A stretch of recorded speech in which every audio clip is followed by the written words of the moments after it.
This video is done by professionals. Don't do anything you see on the video because YouTube will be mad. Now this year is my 20th year growing. And I know it sounds crazy, I'm young looking, but I'm 33 and I did start this a little younger than others. Technically, it has been 20 years of me loving this plant. And over this time, I've learned some things that have been key to my success and other things that have been detrimental to my success at the same time. And in this video, I'm going to go over the most important things that I've learned and things that can help you skip over all of that time and get right to the dank. Stay tuned. So if you're new here, my name is Rob and we talk all things herb. Today in particular, we're going to be going over some of the biggest lessons or the biggest tips that I have gained over 20 years of growing. Now, some of these may seem like common sense for those of you who've been growing for a long time, and some of these may be some things that you potentially overlooked as a grower. But first, quick shout out to the sponsors who help provide these videos for free to you and help support this channel. I appreciate you. Companies like AC Infinity. They've got everything you need from fans, tents to lights, super efficient and runs very well, and it just makes growing way easier. You can use discount code CLtv on their website or CLtv10 over on Amazon. As well as Seedsman. If you're looking to get some great genetics, they got your back. From their own in-house genetics to plenty of others, you could use discount code CLtv at checkout. Now, what are some of the biggest lessons you've learned over your gardening career? Let me know below in the comment section. So this list is going to be, I wouldn't say chronological order, but the last one is going to be one of the most important tips, and if you stick around, I'll add an extra little bonus tip at the end that really helped change the game for me. So right out of the gate, I'd say automation. Now this is something I always overlooked and I talked a whole lot of shit about honestly in the past, but I realized that automating my garden opens up so much more time to work on other things in my garden. Now being a parent of 2 kiddos and not having anyone around the house to help, it definitely is advantageous to utilize things like automation, but it's even more helpful for those of us who want to take our garden to the next level. Now for years, everything I did was manual. It was all do-it-yourself kind of work, even down to the mechanical timers. And over time, as equipment evolved, it started to change. And isolating some of these things like humidity and temperature in the garden can be huge, especially when you're getting into VPD or vapor pressure deficit. This is something I overlooked for the longest time, and it was only once I implemented some controllers in my garden that I really started to pay attention. Shout out to AC Infinity for their controllers. They definitely have helped me in figuring out how to dial things in better in my garden and not having to tinker with some of the gear quite as much. Being able to set my VPD is absolutely game changing. Not having to focus as much on just the temperature and humidity and having a single number to focus on is massive, especially when you look at all the different components to bring you to this perfect number. Now, if you're not using a VPD chart, which I think is a massive disservice to yourself as a home grower, well, you want to aim for some of these numbers. In veg, you want to target around 0.8 to 1.2 kPa, and in flower, 1.2 to 1.5 kPa. Now this is ideal for proper plant transpiration, so it's a mouthful even saying that, and it really can take your plants to the next level. Utilizing VPD and automating your whole environment is huge, but then also automating your feeding regimen could be even larger. High frequency fertigation or feeding your plants more often with higher amounts of food but lower dosages can be huge. I've seen growers take their plants from half a pound of light to 2 to 3 pounds of light of high quality flower, not just biomass trash. And the same goes for organic growing. To be able to dial in your drybacks and to not be able to push too far into overwatering or underwatering is a massive advantage for those of us who grow at home. When you're utilizing automated watering, you can do so much more whether you're on the go or you're at home all the time. This makes it so training your plants or focusing on other things in the garden can be so much more time consuming in a proper way versus spending so much time watering your plants and taking all this energy away from the things that could go a lot further in your garden. And this brings me to the second thing that I've learned over the years. Do not skimp with feeding. A proper nutrient regimen is so important whether you're in organic or synthetic. If you're just given the macronutrients and not enough of the micronutrients, you're not going to see these individual unique characteristics that each cultivar can show. Dank buds require a balanced nutrition schedule, and whether this be running with an organic super soil that has everything already in there, or you're dealing with something synthetic that you have to fully implement yourself, you need to have a complete line. On the synthetic side, there's things like Advanced or Athena or Kronk, and on the organic side, you can mix things up input by input, or you can get bottled organic nutrients, however you want to go about it. But I do feel the easiest way for me has been organic nutrients that are going to be all within the soil. At that point, all I have to do is water it. There's enough microbial life where I don't have to balance the pH, and essentially it's hands off other than the automated watering system that I have to refill maybe once a week. When you're utilizing a nutrition line that's not fully complete, adding in something like Stash Blend could be huge for your garden. This has a lot of these additional things that people aren't putting into their plants when they're dealing with the baseline like Fox Farm or General Hydroponic that just has your 3-part. Even Seedsman's new nutrient line. It's definitely going to be good, but it'll do even better when you're adding in some of your micronutrients and these additives as well. If you want to get the most cannabinoids out of your plant, it's definitely something that you want to focus on, and over the years I've learned that I can't skimp on it. Even if my plants look green and vibrant and the buds still produce decent size, the end result isn't necessarily the same unless I'm fully feeding this plant what it needs. The next thing I realized is strain names mean nothing. Duh. And this obviously should be obvious for those of you who've been growing for a while, but if you haven't been, I'm telling you, just because it says it's a certain name, like a runts, doesn't mean that it's actually a runts or a Girl Scout cookies or, God forbid, a White Widow or AK-47 you found via Google search.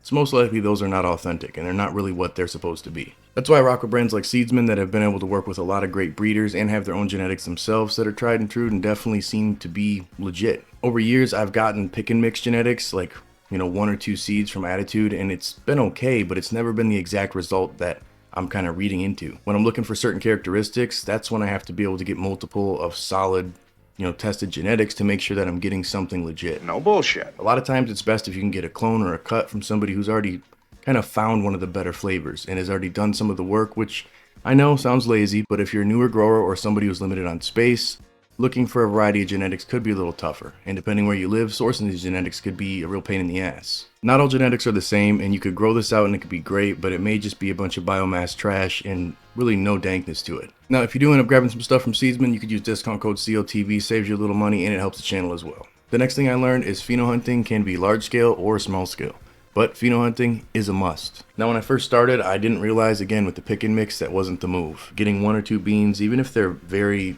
high quality, you still may not get that flavor you're after, and that's where growing multiple is definitely an advantage.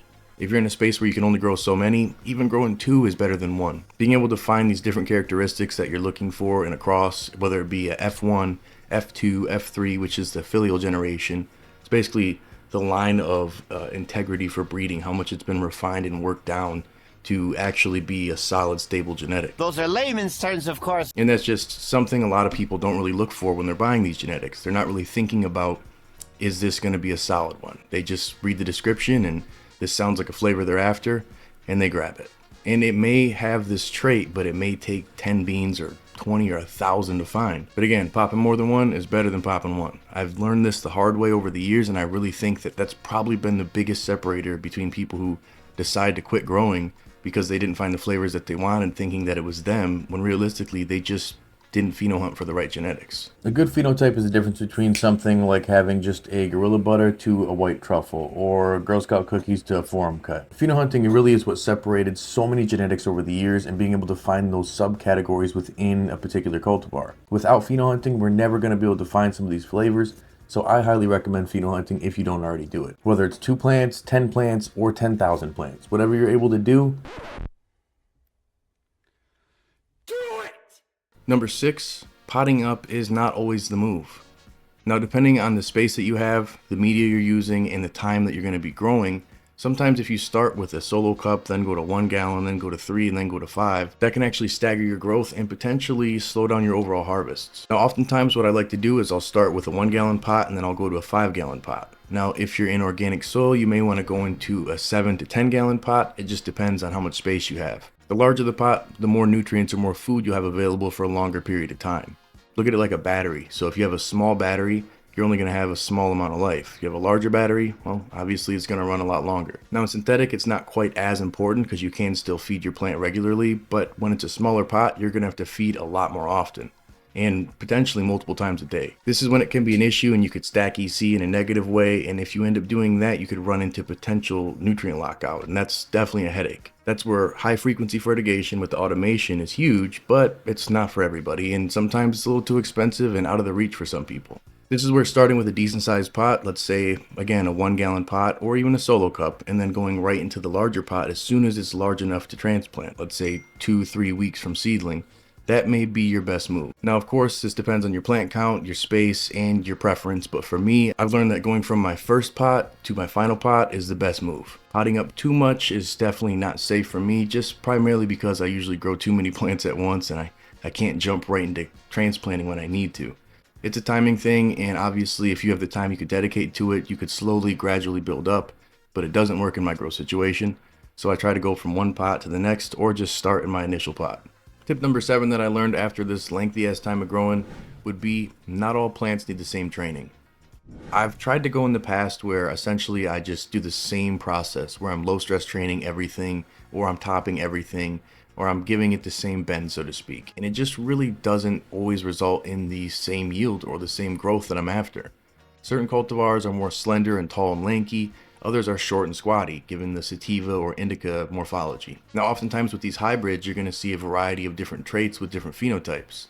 Sometimes you'll see these lanky ones that need a lot more defoliation and more low stress training and really don't need much topping. Others you'll see a slender, tall, great leaf to bud ratio, but just a skinny mini that really needs that topping, low stress training, super cropping, all of the work to it. Now if I take the same approach to every strain and I think it's going to get the same result, that's stupid. At this point I've grown hundreds of different genetics and it's really been an obvious thing for me that I can't just treat everything the same. It's not a one size fits all. Some genetics, like the FTS Swank Genetics collab, really don't need a whole lot of low stress training or topping. It seems to be a short squatty plant itself. If anything, just a little defol to be able to get more light penetration is really the focus when I'm dealing with this kind of cultivar. Now it may be different for you. You may have a single thing that you do every time, but maybe try things a little differently and see what maybe one technique would do versus another on a particular cultivar. Take some notes and try it again the next run. I know myself, I've seen some amazing differences with low stress training versus topping, and I've seen some great from scrogging versus sea of green. It just kind of depends on the cultivar I'm growing. Number 8 is one that I just recently still ran into after 20 years, and that's dialing in that light for the particular genetics. Some genetics are just more sensitive to light, some aren't. Some can really take that massive heat, and some can take that PPFD that's higher, and others just are a little more delicate. Now when you transfer plants from veg to flower, oftentimes if you're dealing with something like AC Infinity's controller, it automatically switches to a high 10, depending on what you set your device to obviously, but by default you're going to be at a 10. Now if you max out the intensity of your light and they're too close to your plants, they could potentially fry them. And even if they're not too close to fry them, they could stress them out enough that they look like they're either over or under watered, that they have a root issue or a pH issue. They'll have a yellowy, droopy, just sad look to them, and sometimes that can throw you off where you're going to do other things that essentially are just a waste of time. This is where if you gradually build that light strength up and kind of harden your plants off, it's a lot easier to transition into flower. Now again, some plants will just take it. Others, oftentimes the ones that seemingly I'm growing, just need a little bit more TLC.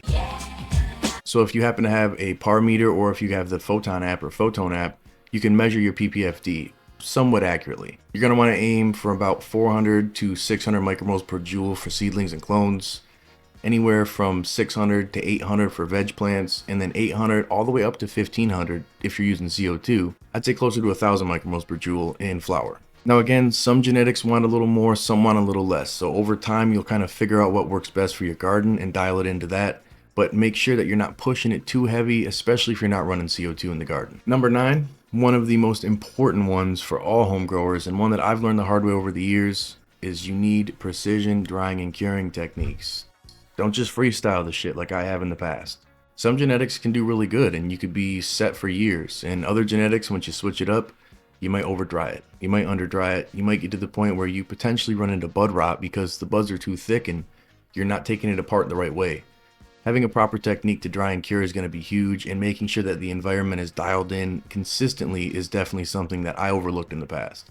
I used to just have a bathroom in the back of my old house that I just put plants and I'd hang them there, and it was usually like 70-ish, 68 degrees, humidity's around 50 to 60. It was decent enough. I never would really measure it, and the bud would just do its thing and do really good.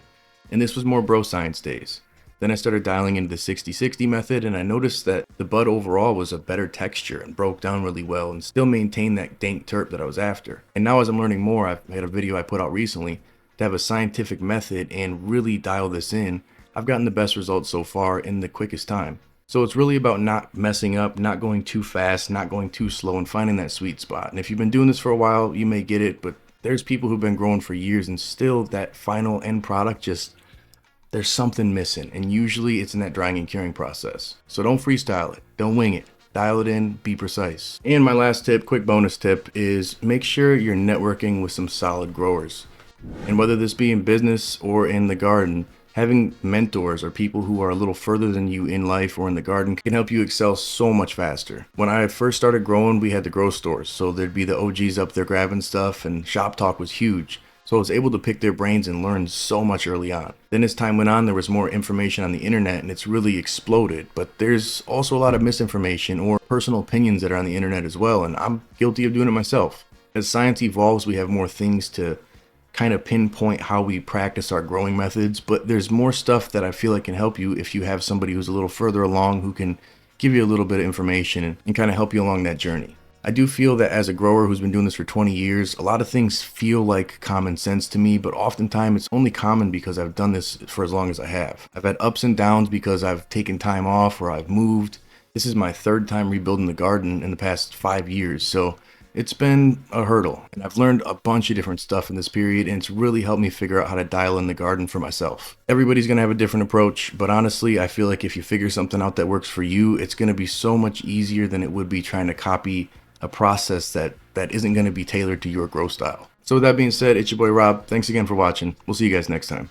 Peace. It's my stash, and I need it now. It's my stash, and I need it now. It's my stash, and I need it now. It's your stash. Use it when you need it. Stash me.